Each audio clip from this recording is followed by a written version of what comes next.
Called the San Antonio Worm Guy. That's his name, San Antonio Worm Guy, but his name is Blaine. And I went to his house to buy worm castings. He sells them by the bag, and I put at each base of my tomato plants and turned it in a little bit, and then they shot up. I mean, just like that. It is Tuesday, April 18th, 2023. I'll call this meeting to order now at 6:30 p.m. and call for a quorum check, please. Mayor Pro Tem Neville. Here. Councilmember Buck. Here. Councilmember Goolsby. Here. Councilmember Najarian. Here. Councilmember Shelby. Here. Councilmember Vaughan. Here. Quorum is present. We shall proceed. The invocation this evening will be given by city staff. Kristen's going to do that, and I'll leave this in the budgets afterwards, so would everyone please stand.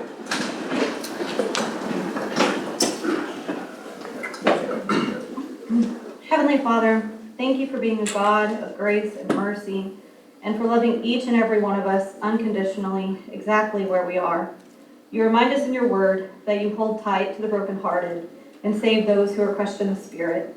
Thank you for the reassurance and the comfort that your word brings us in the times that we need it the most. We pray you protect the lives of our first responders, and that you bless the leaders in this room and across the nation with the knowledge and desire to make decisions that are not only in the best interest of the people they serve, but also pleasing to you. In your holy name we pray. Amen. Amen. I pledge allegiance to the flag of the United States of America and to the republic for which it stands, one nation, under God, indivisible, with liberty and justice for all. Honor the Texas flag. I pledge allegiance to thee, Texas, one state, under God, one and indivisible.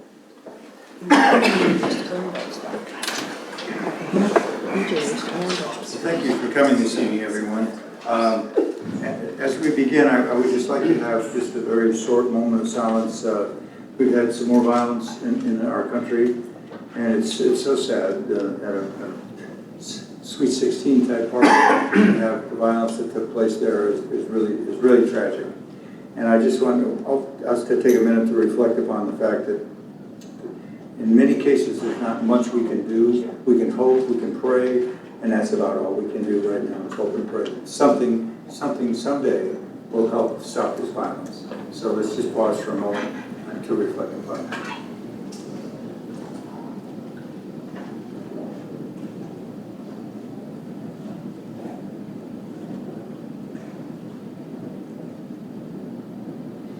Okay, thank you very much.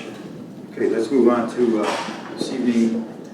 First number is tab number 8. Consider the minutes of the Tuesday, April 4th, 2023 City Council regular meeting.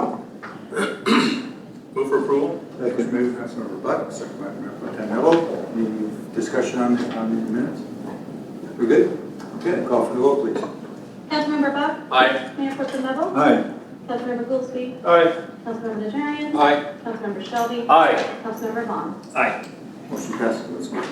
Okay, the next item is citizens to be heard. As you can see, it's time provided for the citizens to address council on issues or concerns. It's informative only. We don't make any discussion or action will be taken, but we really, truly welcome your participation in there. This evening, there are 3 individuals that have signed up, and I'll call you up in the order that you signed. Mr. Richard Edwards is our first individual that signed up this evening.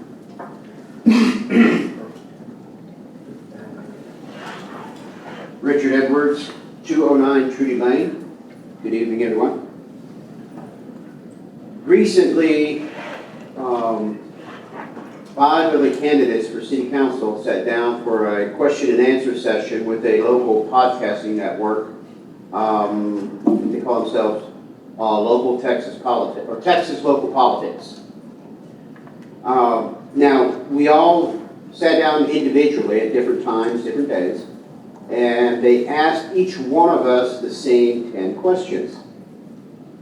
One of the questions asked was, if we could get rid of any one permit, what permit would that be?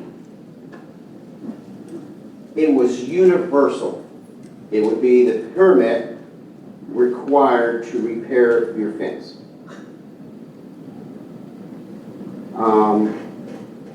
Now, when you consider one of the candidates is on council, but all of the candidates are campaigning. We're block walking, we're talking to people. We have a pretty good sense of what's on people's minds.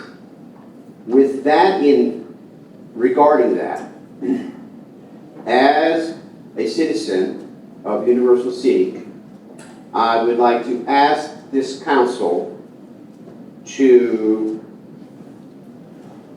make a motion to put on a future agenda an action item to discuss and vote on whether or not to repeal the permit requirement for residential properties with mending of fence. Thank you. Okay, thank you, Mr. very much. Okay, next individual this evening is Mr. Ed Pickrell. Give us your name and address for the record, please. I'm sorry? Just name and address for the record. Okay, Eddie Pickrell, 9011 Phoenix Avenue. As of 2004, moved in there. Full disclosure, I'm on number 8 tee box on the golf course.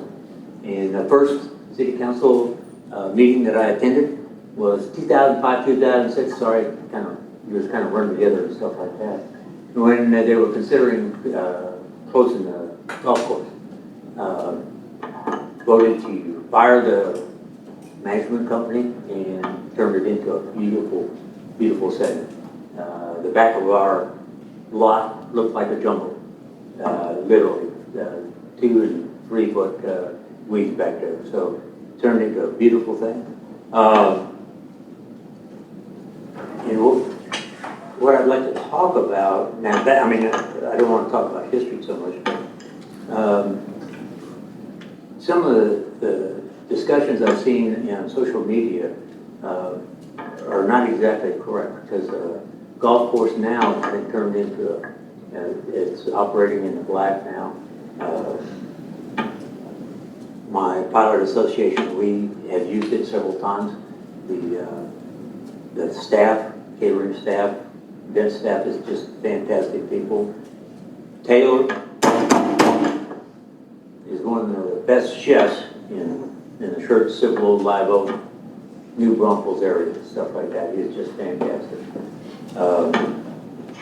I didn't make the meeting last week, but this, to me, the briefing that the lawyer did last week, and I got just a couple of copies of his slide, is this is a gold mine that the lawyers presented us with, all kinds of options, priorities, so forth and so on. So I look at the golf course and the items that the lawyer put out as all we need to do is do some mining. And I hope we take time to really evaluate what he said. Thank you. Thank you, sir. Okay, next individual, sign of the Z, Mr. Bernard Duval.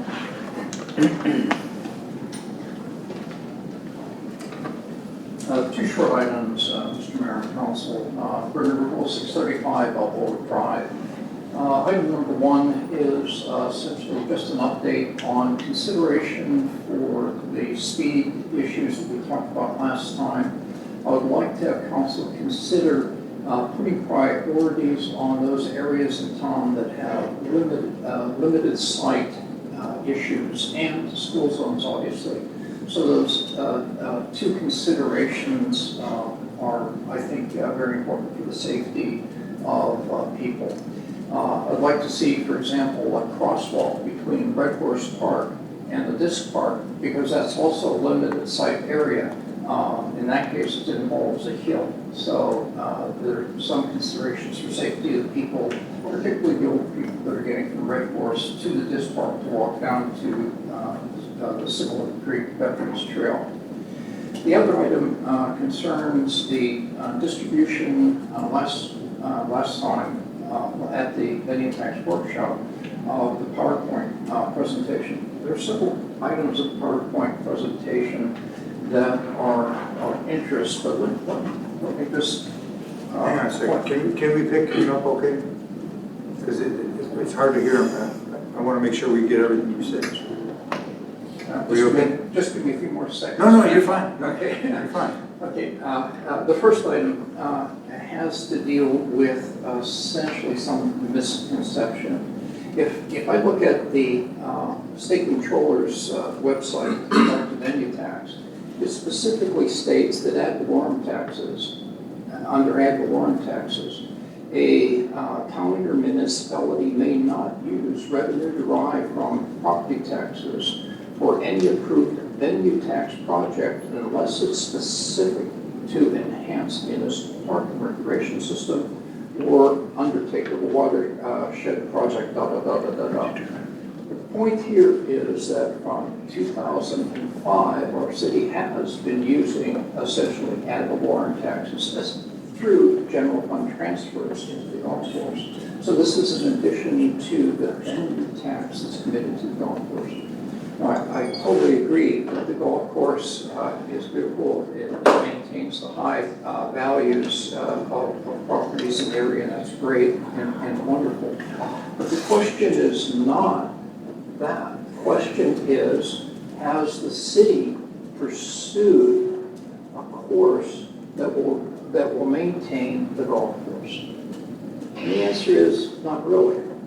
In fact, the PowerPoint that was handed out, in addition to my $1.2 million that I found from 20-year audits that have been transfers from general fund for capital improvements, in this handout, I see that the estimated intra-fund loans is actually $2.4 million. And then, essentially, we must incorporate the part-time salaries from the city manager, finance, public works, insurance and legal, human resources, contract management, marketing, and janitorial services. So in addition to the venue tax, essentially what this demonstrates is that we're another $2.4 million in the hole. So basically, again, it's not a question of whether the golf course isn't good and the people aren't good. It's a question of how we as a city are managing the golf course operations to the benefit of everyone. Thank you very much for your time. Thank you, Mr. Will. Would anyone else like to address council that didn't have a chance to sign up beforehand? Okay, thank you very much for everybody's participation this evening. Move on now to our business for this evening. First is tab number B. Take action to approve a contingent fee contract with Perdue, Brandon, Fielder, Collins, and Mott LLP. Said contract being for the collection of delinquent utility accounts owed to the city, and notice of said contract is posted with the agenda in accordance with section 2254 of the government code. We do have some individuals this evening here from that organization, so be glad to have you guys. We have Carlos Arce and Dan Romo. Gentlemen? Thank you. I'll start off and then they'll talk with you about the particulars. As you know, during the COVID period, we did have quite a few utility accounts that were deemed uncollectible. We have written that off, but we are able to go back and start collecting on those now. So we have to kind of go through the process as if we were a debt collector, which of course the city doesn't have the capacity to do that because we're not a debt collecting firm. So I reached out to Perdue, Brandon, Fielder, Collins, and Mott, who are also our do our warrant collections, to see if this was a process that they could handle for us, and they said yes, that they do it for many cities. And so what you have before you is a contract to go back and start working on past due accounts. I had initially indicated that the statute of limitation was 4 years. However, they have advised me that there is a law that allows us to go back even further if we need to. The staff were looking at how far back we need to go, and then we'll get them the data that they need. So we have that before you, and then what we'll do going forward so that we can keep our delinquent accounts down to a minimum. If somebody is 60 days past due and we have turned the water off, then we will turn them over for collections if we are unable to collect it, and then it will go to them and they'll find their new address or their new phone number or whatever else that they can do so that we can try to collect on those accounts and have minimal debt write-off moving forward. So that's the general understanding of it. I'll let you talk about the process and what you guys do. And then also, at some point, if there is a motion made, there are some written findings that you have. I believe that they need to be stated verbatim. So I included that for you on your, That's what in you'd your like to agenda see packet. happen as part of the motion? Yes, sir. Thank you. Okay, gentlemen, please. Yeah, of course. My name, again, is Carlos Darcy. Thank you, Mayor and Council, for this opportunity. We did get an opportunity to coordinate, give layout with your team here, more specifically, what it would look like for us to come on board, coordination with your current software vendor, us getting the data, how all that would look. So in terms of this particular contract that would be presented or put forth in front of you all, would be for a 2-year initial term. The way that we would go about getting paid would be a 15% takeaway of whatever is brought on, or whatever is collected as part of the utilities collection. So it would be a 2-year initial term. It would be thereafter a 1-year renewal that could happen up to 4 times, depending on whether or not the council felt like everything's going well, wanted to continue that. And otherwise, it would be, if you wanted to terminate it within the initial term, it would be a 30-day notice. Give us notice, 30 days, we're out. And then in terms of notifying us thereafter, just notify us leading up to any automatic 1-year renewal, 60 days, and we're out. So very simple. We did coordinate and have posted the contingency fee language, the required disclosures that need to go out in tandem with the agenda for today. That was all done perfectly, so that is set up in place for us to be able to move forward in conjunction, of course, with the written findings that were previously mentioned. So basically what we're looking at here is providing that opportunity where, it was just seen as, hey, we've already shut off services. At this point, what can we do to try to collect these? And, thankfully they reached out to us. We'll focus on trying to get those collected and coordinating with your team. There is a 4-year statute of limitations generally on debt collection, but there is, of course, under Chapter 16, a provision that allows for an exception as it relates to these particular debts. So we'll coordinate with your team to go ahead and make sure that we can collect as much of that as possible. And we're providing them as well with information with co-ops to try to coordinate with other cities. As services are getting shut off here, maybe if services are getting initiated somewhere else, that if there's a relationship in tandem with the entities, that there's an opportunity for them to make sure that before those services are kicked on, they take care of Universal City. Okay, thank you. Did you want to add anything? Yeah. Just kind of a little bit about the process. So kind of like the court, basically what we do is we're working with the utilities department. We're getting that information. As Carlos was saying, we're talking about account holders where they've already been cut off. At this point, they're just merely owing money, to the city. Sure. So, a big part of our process is obviously finding them, skip tracing, getting information, mailing letters, making phone calls, reminding the account holders of their debt, and trying to get money. Utilities are a little different animal than court, because obviously in court you got warrant, you got the non-renewal driver's license, those things. So utility collections are a little bit harder animal, but there are some collectability there. But it's just basically just showing that due diligence, with the city, just trying to make sure that that your account holders fulfill their obligation, with the city. So, any other questions? All right, thanks a lot. Let me entertain a motion first, and then we'll open it up for discussion. And that motion needs to be written specifically. Under the agenda item? Last page. No, the last page. Yeah. The written findings? Yes, sir. Fine. The whole thing? Amen. Oh, boy. Move to approve. No, go for it. So I have to read, Oh, you have to read the whole. We didn't read that part about the writing findings. In an open meeting, the City of Universal City Council considered all matters listed in section 2254-1036A1 of the Government Code as they relate to the contingent fee contract with Perdue, Brandon, Fielder, Collins, and Mott LLP. The City Council, pursuant to section 54.1036B of the Government Code hereby finds the following to be true. 1, there is substantial need for the legal services specified in said contract. 2, these legal services cannot be adequately performed by the attorneys and supporting personnel of the city. And 3, these legal services cannot reasonably be obtained from attorneys in private practice under a contract providing only for the payment of hourly fees without regard to the outcome of the matter, because of the nature of the matter for which these services will be obtained, or because the city does not have funds to pay the estimated amounts required under a contract providing only for the payment of hourly fees.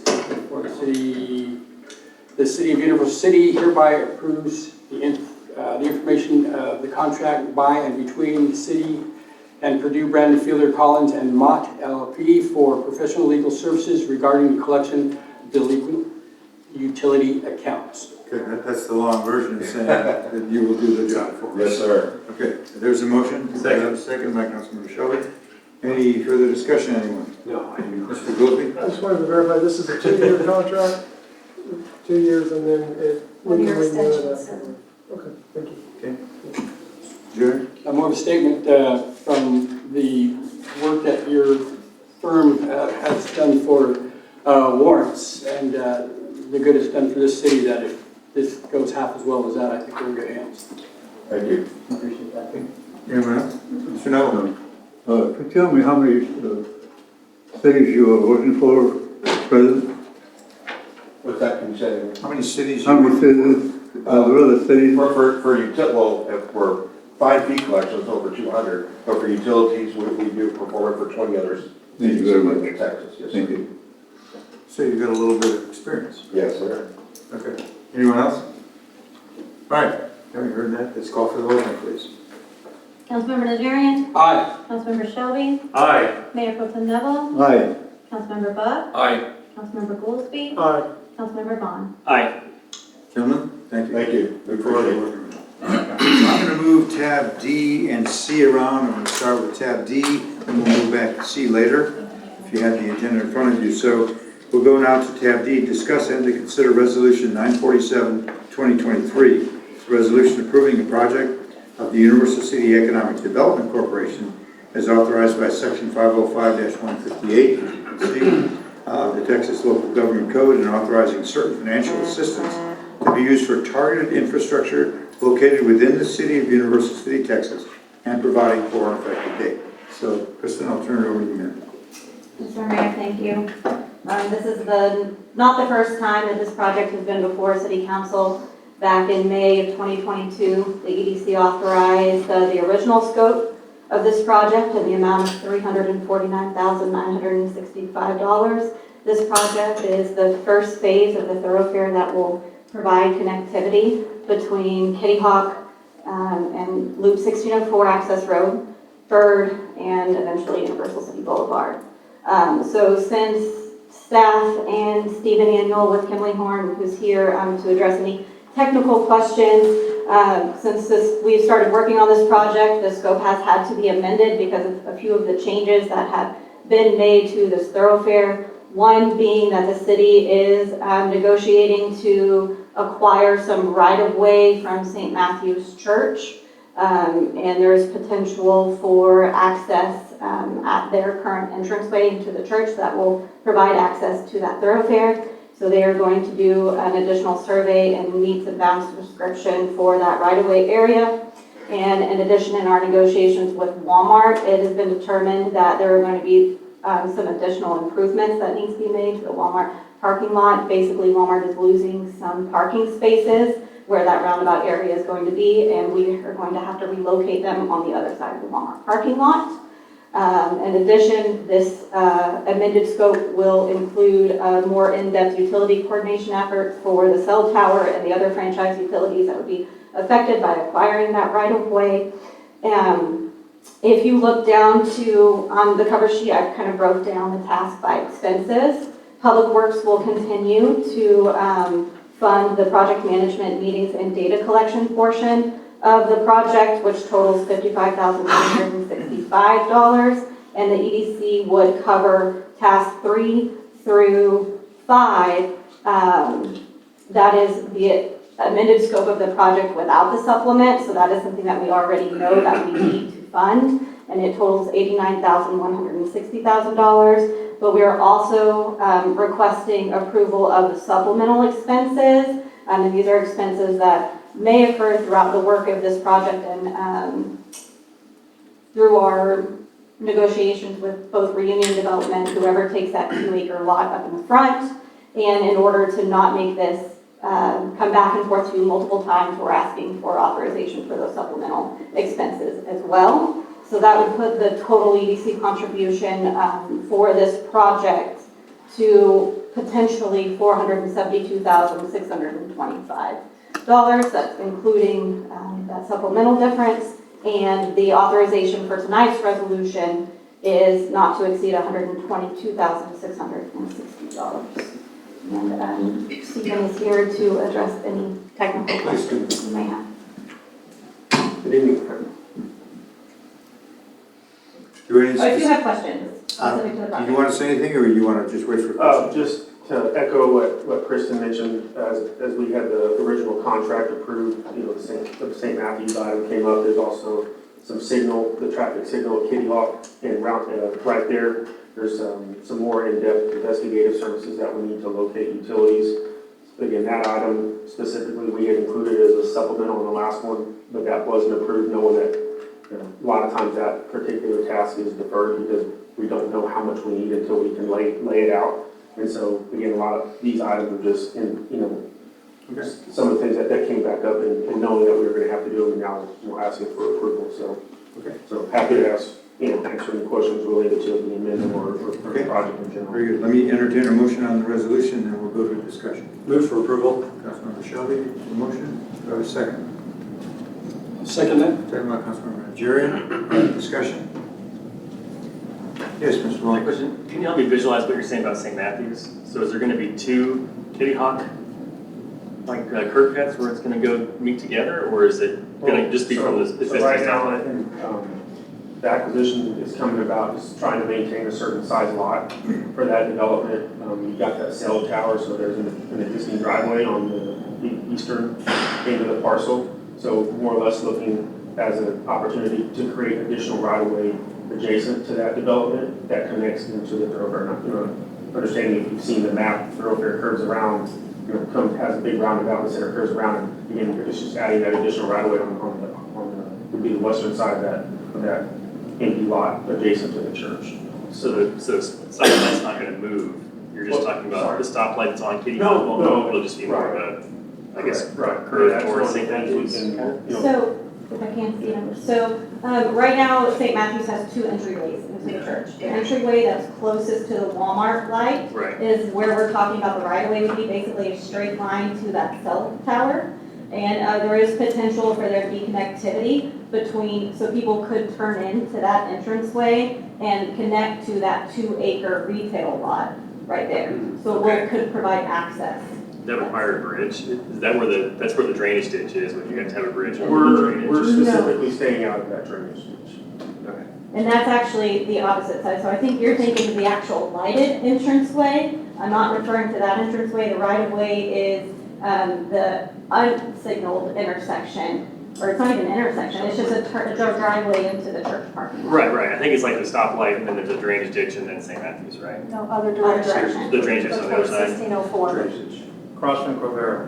Here's the cell tower. I got you. So that's just all. Yeah.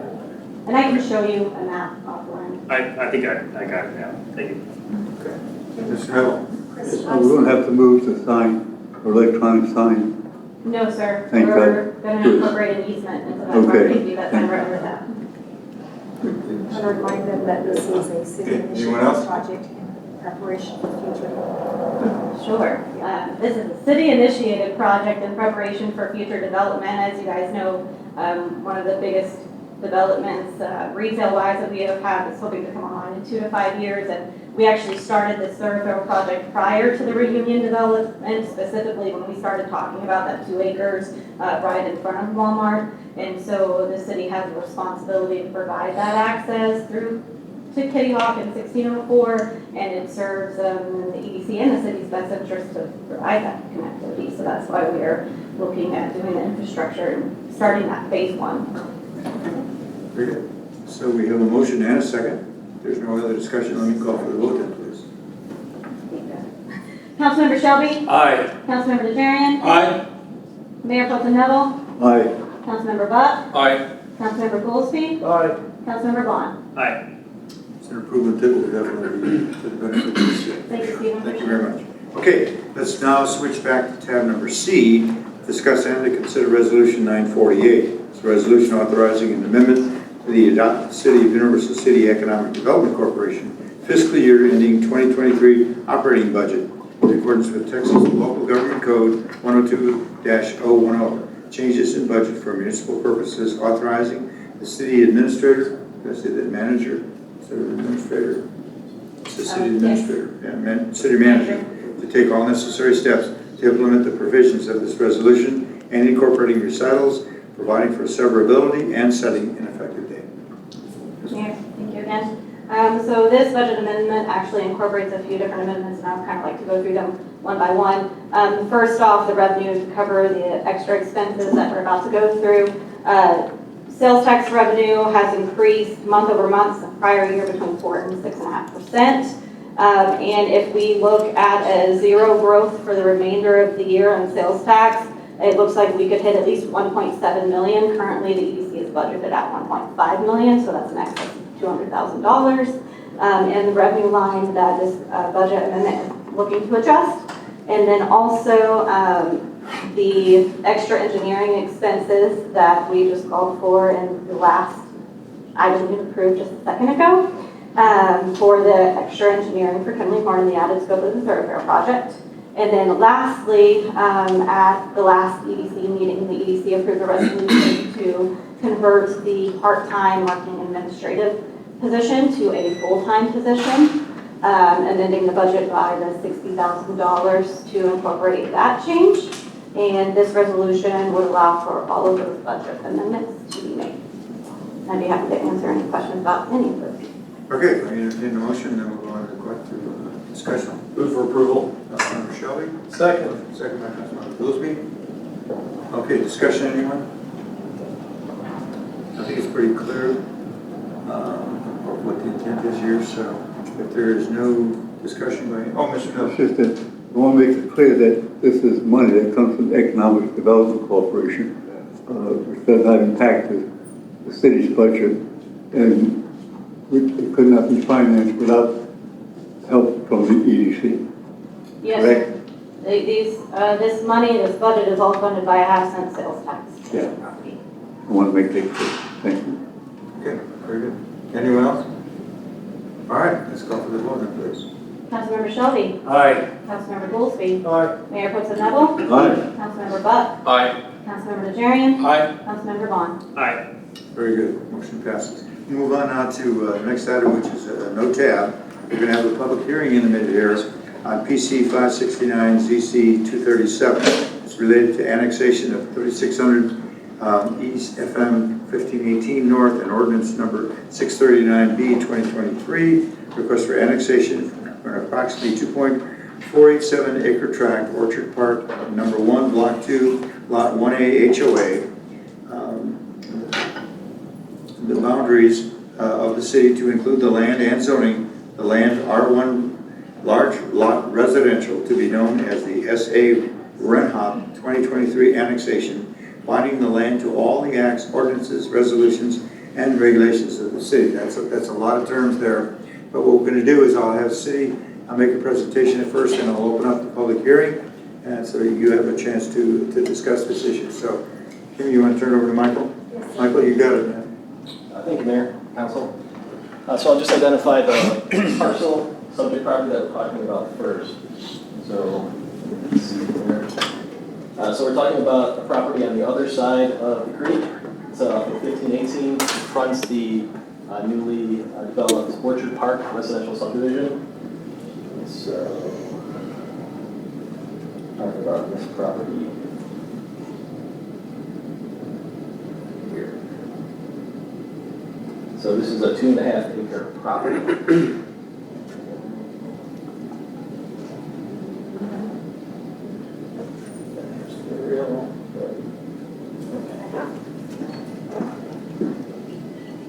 Okay, I'm just going to give an overview of the proposal. The applicant is Blake Yantis, and he and his firm are proposing a retail commercial center on the 2.5 acre vacant lot. It's currently in the ETJ, therefore it needs to be annexed into the city properly. The lot was already platted as part of the Orchard Park subdivision Unit 1 platting process, so a plat of subdivision is not part of this. I want to make a note that the intent for this property as part of that residential subdivision planning process was always for commercial purposes.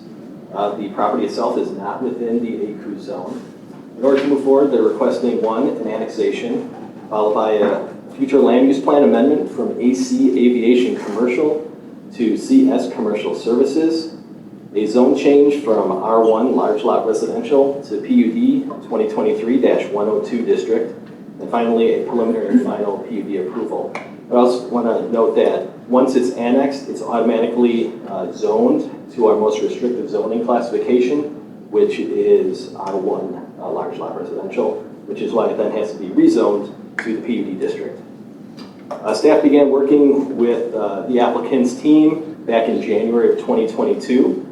We talked about different use types, setbacks, access, buffering, the adjacent neighbors to the rear, which is very important, and architectural design and building materials. Some specifics of the project: again, it's a retail commercial center, about 17,500 square feet. They're providing 70 parking spaces, which meets the code requirements. Exterior building materials are a combination of brick, stone, and decorative concrete block. Some other development regulations include decorative fencing in the front and side yard. They can have an 8-foot fence at the rear, again, to protect those, or at least provide as much mitigation to those folks at the rear. Impervious cover, 85% is allowed. They're proposing 40%, so they're well below that maximum coverage. They will have downward lighting and 0-foot candles at the lot line, especially adjacent to their residential property. Distance from the building to the closest home at the back is approximately 60 feet. The building, if you look at the site plan, you can see that it varies from the lot line. It goes from about 21 feet here to the lot line to 62 to the other side. Plus you have the distance from the lot line to the actual back of the homes.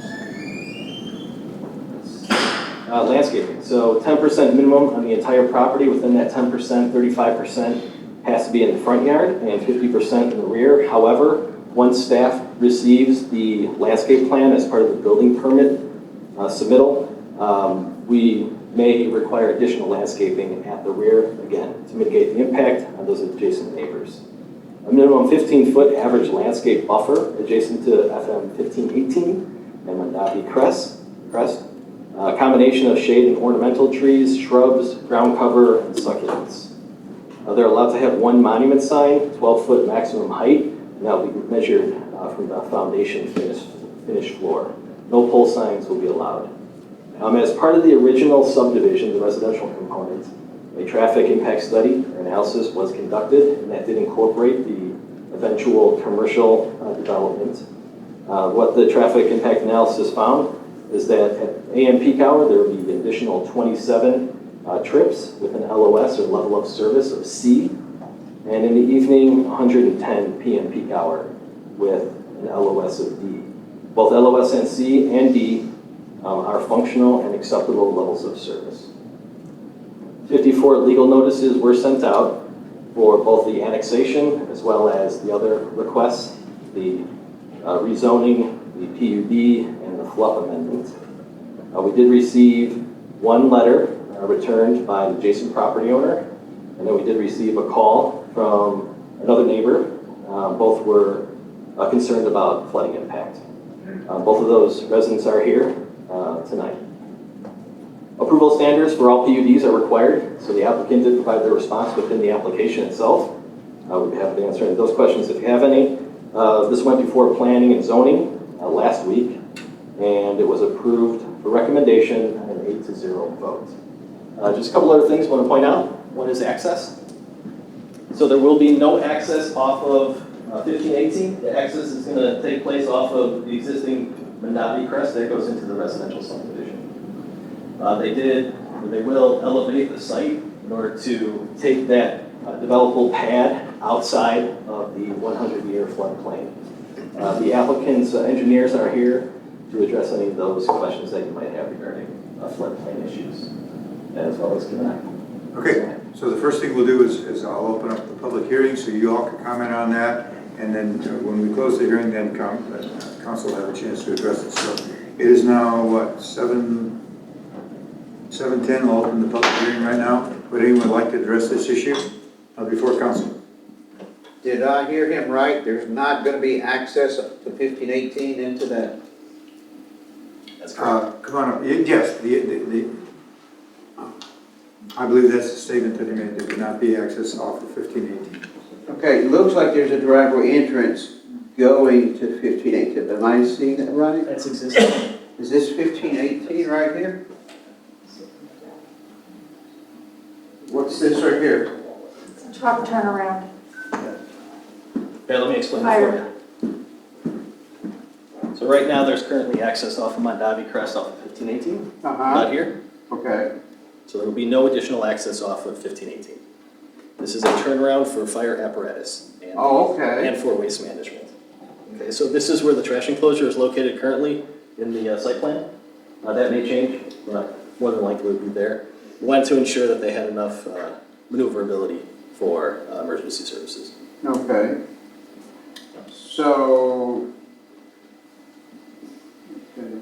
So this is a street going into the neighborhood. I'm sorry, I touched it. Is that, no, I'm not that familiar. Is that where that traffic light is? On 1518 going into that neighborhood? No, there's traffic light going this way. Okay. At Kensington. So that is a residential street going right there? Correct. All right. Okay. Okay. Anyone else? Yes, ma'am.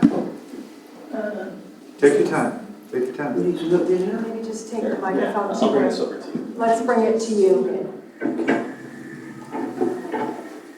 First of all, I'm sorry I didn't sign in as speaker. I did not know that I would have. This is okay? It's perfectly fine, yes, ma'am. Okay, my name is Mary Gilson.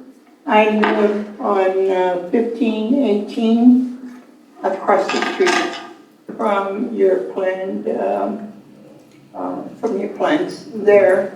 I own 17 acres along the creek.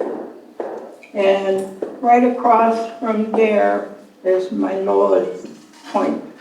It floods quickly when we have heavy rains. I am annexed to Selma, and you all are on both sides. Right. I mean, but I would like to ask you, please, I have been ill, so I did not know anything of what was going on until I got the letter, and I'm one of the ones that called to find out what's going on. I'm concerned about the flooding.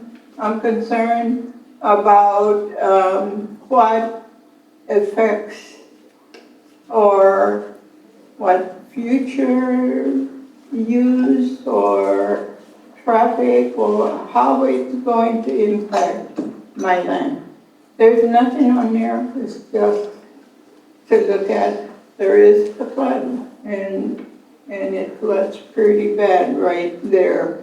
By their raising their land, I think that will affect most of their water staying on my side. So can somebody tell me your plans that you're talking about tonight, how will they affect me? And furthermore, in the future, are you considering anything else that is going to affect my land? At one time, when we bought 30 years ago, there was a little road from 1518 right into Universal City that Universal City used to maintain for the mail and access. And eventually did not. And so the flood eroded it. But I'm thinking that the people that are gonna live there sure would like to be able to get to Universal City a lot quicker than go around 78 or 35. Are you all considering providing any access to that would impact my land? Appreciate that. This is where you give input to us, ma'am. We don't give you the feedback right now, but I will allow discussion related to the city on this particular issue. Okay. If there Not about the access, but your concerns about flooding. the impact on Yes, ma'am. my property. Yes, ma'am. If you do have plans, I know I'm not in Universal City, but I would like It's okay, you're a to be neighbor. included You're a neighbor, ma'am. and advise Yes, ma'am. on Absolutely. what could affect my land. Okay. Thank you. Michael, do you want to address that? Mayor, we'll let the applicants, engineers address that. Okay. Please. Mayor, Council, my name is Chris Chapey with Coody Engineers. Our H&H team has analyzed this property and this project in particular, and we've run both a pre and post condition scenario where we run a model showing the effects of the additional material of the developed property. And the results of that analysis show that the project reclamation does not have any impact to the neighboring properties, both upstream or downstream. In fact, the only change in water surface elevation within the mapping, as you can see, is just on the retail strip commercial lot itself. There's no changes to any of the mapping, both upstream and downstream, when looking at the pre and post condition project. If there's any questions to that or. We address those in a few minutes. Sure. Right now. Does that help, ma'am? What do you say? I'm hard of hearing. I think what you said is there would be no damaging effects to my land. That's correct. The water surface elevation in our modeling shows that with our development, even with our development, the water surface elevation does not rise upstream or downstream of this project. The pre and post condition scenario, so we have also go through a Clomer process, which has been approved by the county, and I believe the city's also approved that analysis as well, and that it shows the details of what I'm saying here, but the pre and post conditions, like I was saying, are both the same with our development on the ground. So there's no impact to your property as far as the water surface elevation rising. There is a large new big sewer pipe that was put behind my property that goes up to the golf course. I understand CCMA is not using that. I gave them an easement on it, so that's not being used, but I heard a little bit about maybe Universal City has plans of using that, but Universal City. I can't speak to that, no ma'am, I'm not aware. So, that sewer plant services the new neighborhood. Oh, okay, I'm not sure of any additional plans to that. Yeah. Sure. We're still in the public hearing portion. Is there anyone else from the public? Mr. Waver, would you like to say anything? I don't have anything to say. All right, Mr. Neville, if you could take over the meeting, I'll please. close the public meeting at 7:18 p.m. We call the council action. I move for approval of this resolution, Mr. Mayor Pro Tem. Second? Any other discussion? Ms. Shelby? Thank you, sir. Mike, we had the traffic impact analysis was done in 2019, and has it been updated at all in the last? No, it has not. for the 2019 numbers, it's the same report because it incorporated both residential and commercial components. Okay. Is there any, I'm just curious, because after so many years, a lot of times we're required to submit a letter along instead of a whole new traffic impact analysis. Anything like that done as far as the total trips modified at all? No, an updated model has not been implemented. Thank you. Thank you. Any other questions? Thank you, Mr. Mayor Pro Tem. Where do you go? There you go. Sorry, thank you.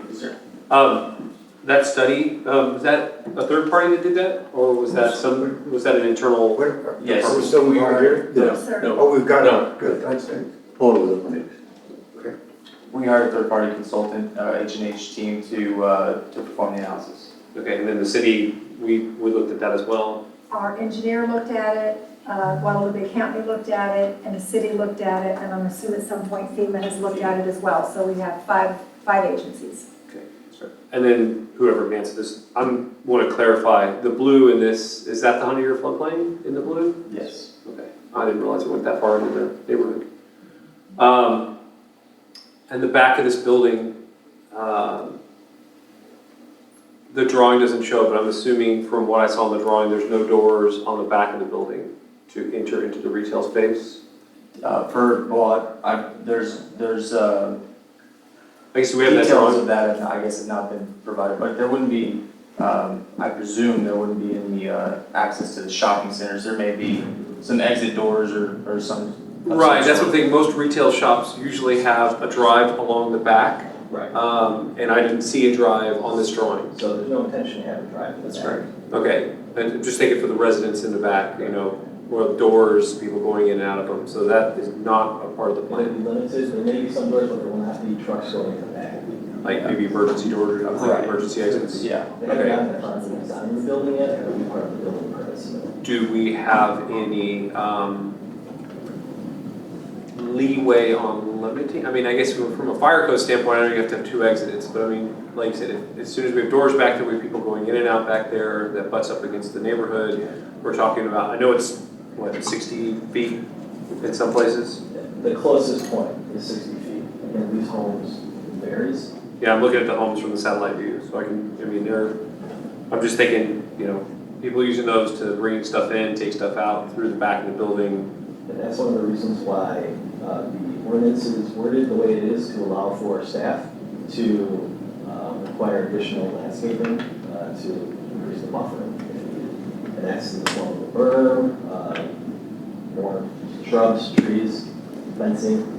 Okay. I was thinking noise from, people going out there, hanging out there. I don't know what kind of retail we're talking about. If it's a retail that's going to be late, somebody's going to be open late, or if this is all just going to be 8 to 5 retail.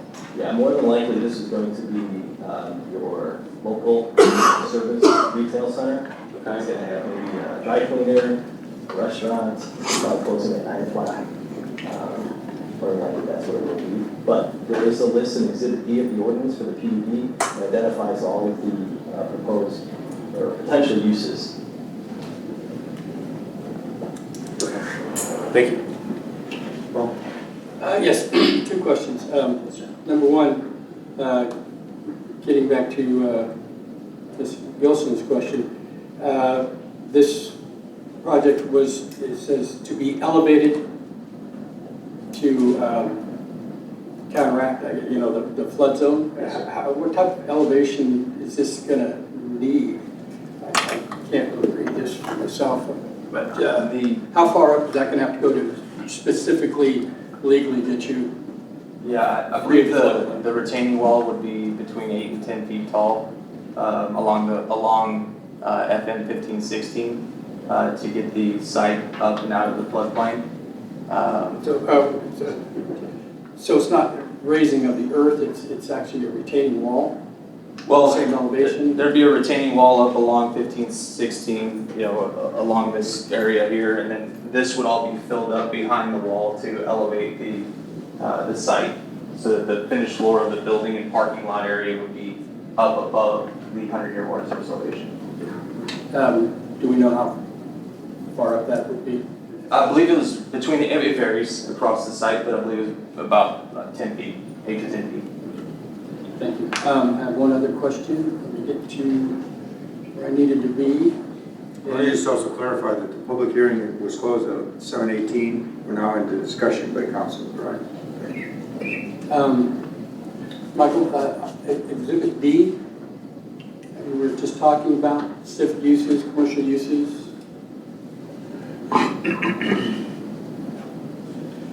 Now, I see here on the very top one, which is permitted, is daycare services. And on the bottom of commercial uses is cocktail lounge. And now a little further is a possible liquor store. Now that, I know that cocktail lounge shows as a specific use permit, which is nice to know, but would we even want to venture having those two things in the same place? I mean, if you have one, wouldn't you not be able to have the other? Well, it's hard to predetermine what the market's going to call for. And so if we exclude one, then you're limiting that potentiality. So this gives them the option. And there, state law, there's not a distance requirement for a daycare center. There is for a public and private school, for a church, and for a hospital. So, but not specific. Not for daycare, commercial daycare.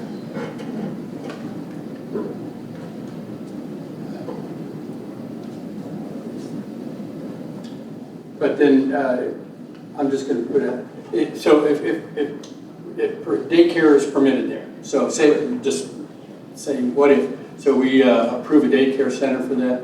If a cocktail lounge or something of that sort wanted to come in, it would have to come to the council to be approved for a specific use permit.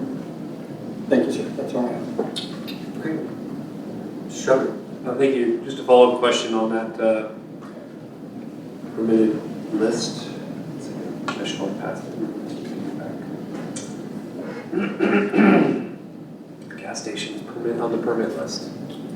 Yes, but a car wash is not required a specific use. No, I know. I just, that's not in the plan. Is that in the thoughts for this? I know we have a drawing that does not look like a gas station could go in there, but. And so the reason why we tried to make this as exhaustive and to anticipate any potentiality, because of all the calls that we get for other projects, we understand that it's better to put it in there and allow for that use, so they don't have to come back and approve the ordinance. And that's why for questionable ones that council will want to consider, it requires a specific use permit. Do we have? I don't know. I think we should be able to decide whether, as a secondary option, of whether we put a gas station right behind all those houses. We had a big conversation when they put the one over off of Cimarron in 1976. There was a lot of concerns at that time about lights, and there was additional services that went into that because it was so close to the residents. I guess my question is, and obviously I'm just one voice up here, but do we have the ability to change that from a permit to a specific use? Yes, in your motion, you have to state that specifically. Okay. Which we already have a motion, right? I don't. No. Yes, I don't. Yeah. Did you guys make a motion? Councilmember Buck motioned, but I don't know who seconded it. I didn't catch that. Who made the motion? Mr. Najarian, who seconded it? No, I was second. Oh, you seconded. But remember, this is in 4 parts. The only thing that you're discussing right now This is the annexation. Okay. If you want to change that when we get to the 4th part, which is the. That's fine. It's just in this part. So Each one of these hearings is related to the exact same acreage, every one of them. Okay, this first one is annexation. So what's before us now is approving the annexation. You gave me a piece of paper in this tab, so I can talk. Anyway, that's it. Thank you. Okay. Again, we're looking at the annexation in this part of it, and we'll have 3 more public hearings related to this as well. So we do have a motion and a second then? Yes, sir. All right. Any other discussion on the annexation proposal? All right, call for the vote then, please. Councilmember Buck. Aye. Councilmember Najarian. Aye. Mayor Pro Tem Neville. Aye. Councilmember Goolsby. Aye. Councilmember Shelby. Aye. Councilmember Vaughan. Aye. Okay, motion passes. I know this is kind of confusing, but we have to look at it from all different aspects of this property. So it looks like there's going to be 4 hearings, but they're all related to the very same annexation. So we'll move on now to the tab number 2, which is another public hearing. PC 563 is a request for an amendment to the future land use plan. So this changes in the annexation now to a future land use plan for an approximately 2.487 acre tract in the same actual address. And so that's what we're going to do right now. So I'll open up the public hearing. Anyone want to make any other comments related to this particular issue? Right now we're looking at changing the future use plan to this annexation that was just approved by council. Anyone want to address council on this particular issue? I think it's fairly, this is the process we have to go through every time, so it's not unusual to have these multiple sessions, but that's what we have. So if there's no discussion, I'll just close the public hearing and we'll open up. Is anyone? Yeah, if you could Yes. state the time that you're opening the Oh, yeah. public. I open it at Appreciate that. 7:29, closing it at 7:30. Thank All you, right. sir. Any discussion by council then on this item? Okay, so then we'll move on then to tab number F, which is to discuss and consider the ordinance amending that future land use plan with exactly what we discussed before. Move to approve. Councilman Shelby, motion second Councilman Najarian. Discussion? All right, call for the vote, please. Councilmember Shelby. Aye. Councilmember Najarian. Aye. Mayor Pro Tem Neville. Aye. Councilmember Buck. Aye. Councilmember Goolsby. Aye. Councilmember Vaughan. Aye. Again, this is the process. It sounds confusing to you, but really it's the way the process needs to go. All right, so the next item is, again, another tab number 3, another public hearing. This time it's related to a zone change from R1 large lot residential to PUD 2023 district for an approximately 2.47 acre tract located at the same location. So now we're talking about a zone change, same exact property. So I'll open up the public hearing at 7:31. Anyone want to discuss it? Okay, let's close it at 7:31:10. All right, so let's go now to tab number 4, which is another public hearing, PC 565. It's a request for approval of the PUD preliminary final plans for an approximately 2.47 acres tract, located at the same address, and it's per zoning ordinance 581. So this is another public hearing. Again, exactly the same issue. Anyone want to make any further comments about it? Anybody? Okay, that was opened at 7:32 and closed at 7:32:10. All right, so let's move on to tab number G then, which will be to discuss and to consider the ordinance amending the zoning map. And all the other items pertain exactly the same way we discussed those other issues. So this is now related to the zoning map. So I'll take a motion and we'll have a discussion. Mr. Mayor, I'd like to make a motion that we approve with the amendment of changing the gas station from a permitted use to a specific use. Okay, there's a motion and a second with this stipulation put into it. All right, any discussion, anyone? Are we good? Okay, Phil? Does this cause our engineer any heartburn? I would just, I guess, get some clarification on that, the concerns for the gas station, or what? Well, I like your, so I guess it's your turn to talk, so I can. I just want to do that. I just want to hear his feedback so that I'll Sure. turn it back to you, Mayor. I don't think there's any concerns with that. I think this list, like Michael was mentioning, is our client obviously doesn't know the market, what the market brings, so they want just some options to choose from, depending on who they ultimately sell to. So that's kind of the approach here, but I guess just wanted to get your thoughts on that concerns. I'm sorry. Yeah, no, I'll be glad to. Sure. If I could have the floor. All right, back to you. Go ahead, William. Thank you, Mr. Mayor. Here's my thought process on it. I want to see it before you guys just go ahead and put something in there. And I think it gives us a chance to talk about it before we just haul off and put a gas station next to those 4 houses. I'm sorry, I think it was 5. I'm not saying we move it to it's not allowed in the list. I'm saying we put a checkpoint in there before it comes back to council, so we get to look at how it's going to look, how it's going to affect the the houses behind it, and what those citizens can expect. As opposed to, hey, we showed you a retail park with a parking lot, no doors on the back, pretty separated business from the residential area, to, hey, I'm gonna put a gas station in. And because it's in there, I can just go ahead and do it. No, that's fine. I just wanted to, I guess, understand where your thoughts are coming from. So if it is an option that's presented to us to permit, that we have always kind of had those thoughts on the forefront and considerations when presenting something. Yeah, I mean, it really comes down to, it's just an extra checks and balance on what goes in, because it would be substantially different from what was presented today. Sure, understood. Very good, thank you. Thank you. Everyone understands the motion and the second in this declaration? Okay, any other discussion? Anyone? All right, let's go for that vote, please. Was Councilmember Najarian the one who seconded? Yes. Okay. Councilmember Shelby? Aye. Councilmember Najarian? Yeah, aye. Mayor Pro Tem Neville? Aye. Councilmember Butt? Aye. There Councilmember must be Goolsby? something in the water we're drinking. Aye. Councilmember Vaughan? Aye. Okay, thank you very much. It's a long, drawn-out process, but they have to go through all of it with all these different public hearings. There's a rationale for that because they're related to different aspects of the approval process. So thanks for sticking around with us on this issue. That closes our business for this evening, so I'll turn it over now to our city manager for her comments. Thank you, Mayor and Council. I appreciate it. I just want to let you know that your staff is working on the budget, and we will, in the next couple of days, be posting the entire budget preparation schedule on the website.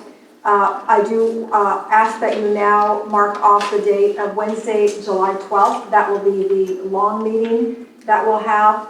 It's also the only date in the budget process that we will have a special meeting date.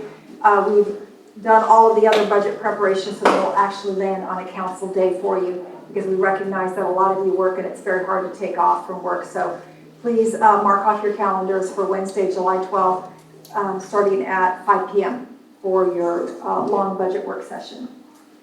In addition, early voting starts on Monday. May 6th is election day, which also means it's pancake breakfast day at the fire department from 7 a.m. to 11 a.m. And the fire department is very much looking forward to having all of you stop in and have pancake, sausage, coffee, and orange juice. No scrambled eggs, but lots of pancakes.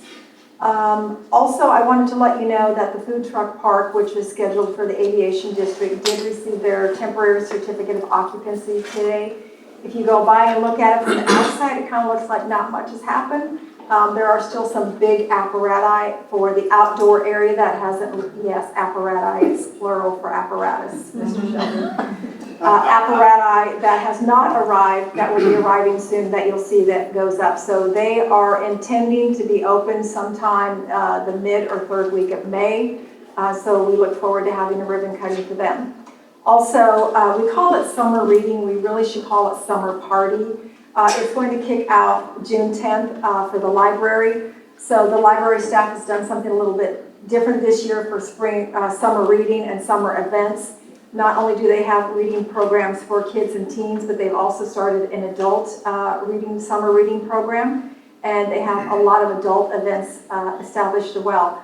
Now, I don't know if this one is for adults, but on the kickoff day, they are going to have a foam party in the parking lot, bubble foam. So if you're a big kid at heart, you should join them on June 10th. Spring cleanup is going very well. Last weekend was our first one. This upcoming week, Thursday through Sunday, is the last days. And so if you have any household items that you would like to get rid of, this is your chance to do it. We won't be back again until late in the year, in the fall. Also, Randy and his staff have been working very hard on the Cimarron Park remodel. We expect a completion of that project at the end of May. That will soon be followed by the Red Horse Park and Veterans Park and every other park that we have under construction. We did have a bid opening today, since we were talking about the ETJ and it was brought up, for the service road from Universal City out to the ETJ or FM 1518. Now, again, I say a service road, or is emergency for services personnel only. so that we can maintain adequate service to the residences and the businesses that are in that area. It will not be open to the public. And then the last thing, I know we have a lot of cameras in there at the special meeting for the venue tax because we are testing cameras. Regina and her staff of one, which is Regina, is backing in today, working on that and testing a couple of cameras. Also, we're doing static display as well as we have streamed this video live for the first time so that we can get an idea of what equipment we're going to need and the quality of it. And so, you know, getting a PEG channel is about a 75-step process. We started on it before COVID. Of course, had a complete halt during COVID. So we have about 4 steps left. So it's very close to being done in our near future. And so you probably should get used to seeing the cameras in here. And at some point, we will be working on monitors and the microphones as well so that there is better sound quality and perhaps some lighting as well. So that's all I have for this evening, Mayor. Sure, thank you. Thank you. Okay, Barrett, start with you. I'm good, Mr. Mayor, thank you. Okay. Mr. Bach? Thank you, Mr. Mayor. Everybody ready for their history lesson? Yes, sir. April 18th of 1961, this council, that was 63 years ago, 62 years ago, council approved the first plat in Unit 1 of the Northview Park subdivision. The developer of Northview was Mr. John M. Schaefer. I reached out to Ollie to see if they are descendants from those Schaefers. Sounds like they are not. In April 1962, the census directed by this body determined that the total population of Universal City was 2,585. And the city's first water bills were mailed out to residents with a postmark of April 27th, 1963. That's all I got, Mr. Mayor. Oh, I'm sorry. I'd like to tell everybody where I get my history information from. This is not me like combing through the archives of Universal City here or anything like that. I go straight to the person that's already done all of that, and that was Mr. Michael Hoffman. And he had the help of Jerry and Cecilia in compiling all of that. It's available at hoffmanhistory.com for anybody that would like to look it up for themselves. It's an interesting read and helps me learn a little bit about Universal City so that I can try to be a better council member sitting up here, to know where the city has come from and try to figure out where it's going from, where it's going to. Thank you, Mr. Mayor. Thanks, Mr. Bach. Mr. Neville? Thank you. Just one thing, history-wise, the state, April 18, 1942, that Billy Mitchell, Lieutenant Colonel, took off with 16 B-25 to bomb Japan. That first big action in World War II. That's enough said. That was a big action, absolutely. Paul? Thank you, Mr. Mayor. I just wanted to, I don't know if I'm pronouncing this right. Is it Gilson? Yes, Ms. Gilson. Ms. Gilson. I hope you, I thank you for coming and speaking tonight. And I hope you got a couple of your answers. We got a couple of answers, and if not, maybe we can talk after. Just thank everybody else for coming. That's all I have. I'm hearing, I missed when you asked for discussion. Could I offer a few comments? Since I live there, I know the area. I know a lot of what happens there, and I'm concerned about what might come in the future. Ma'am? We bought the road. Nobody. Now there's a lot of families. Yes, a lot of children, and a lot more traffic. But I had a chance, I would suggest or ask, are there any plans in the future for a traffic light there? There's one in Savannah, but there's none, and I sit in my trailer and I see lines of cars from Church to 35. Might want to consider a traffic light. Ms. And Gilson.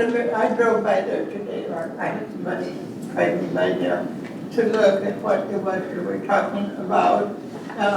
That entrance into the subdivision is a regular size for a neighborhood, but for commercial stores and delivery trucks and all that, 15 feet or 16 feet that was mentioned there as an exit on the back of it doesn't sound like very much. You might want to reconsider that.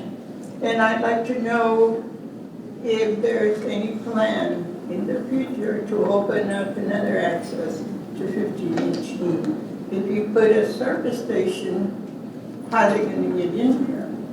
Except maybe to 15 and 18. But it's very easy to pass a little something and then come back later and make it bigger. So I'm concerned about that.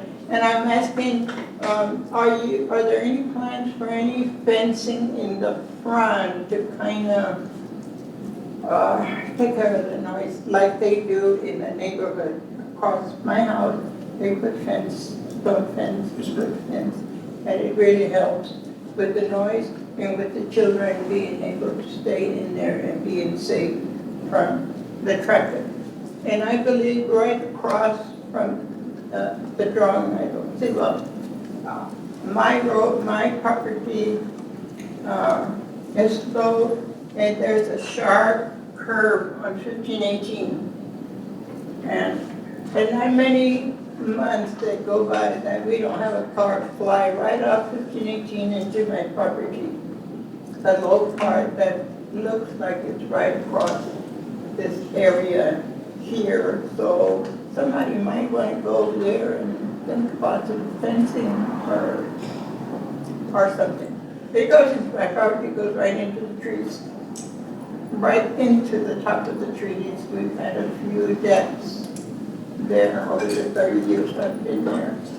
So remind somebody, this is somebody that lives there that gets to see that some area, some concerns for the leaders to have in mind for the people that actually are living there. I'm talking about your people. I'm the only one on this side. Yes, ma'am. We'd be glad to discuss that with you after the meeting. You made some very interesting comments. The traffic now has really improved, and if they put commercial things in there, it's going to increase. And 1518 is not that well paved. It's not that It could be a future TechStop project. I totally agree with you, ma'am. So these are things that I want to improve for your people. Thank you. Thank you for your comments. Appreciate it very much. Thank you. Okay. I'm good, thank you. Okay, Phil? Thank you, Mayor. My wife tells me that there's been a lot more activity on the Facebook page, including the agenda for this evening, so I don't know who's responsible, but kudos. I'd love to see more of that. It's unfortunate, I think Mr. Pickrell just left. I'd love to discuss the golf course with him. If anybody else would like to discuss the golf course, I'd be happy to do that after the meeting. And Mr. Edwards is a man after my own heart, talking about fence permits. So I would like to post that out. Would anybody like to talk about fence permits at a future agenda?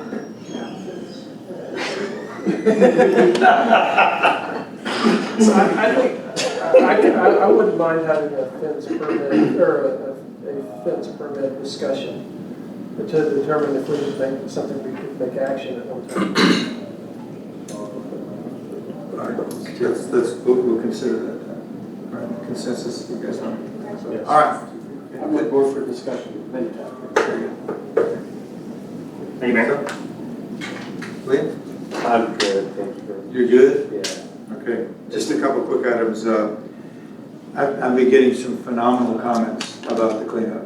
And Randy and your team, they're all just friendly, they're accommodating, they're going above and beyond, and this is something that we provide for our citizens that many cities do not. And we have a great relationship with Waste Management that helps tremendously.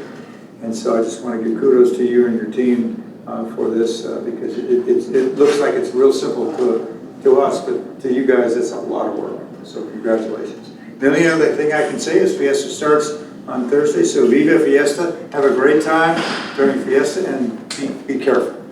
Okay, thank you very much. This meeting is now adjourned. Thank you very much. Sorry.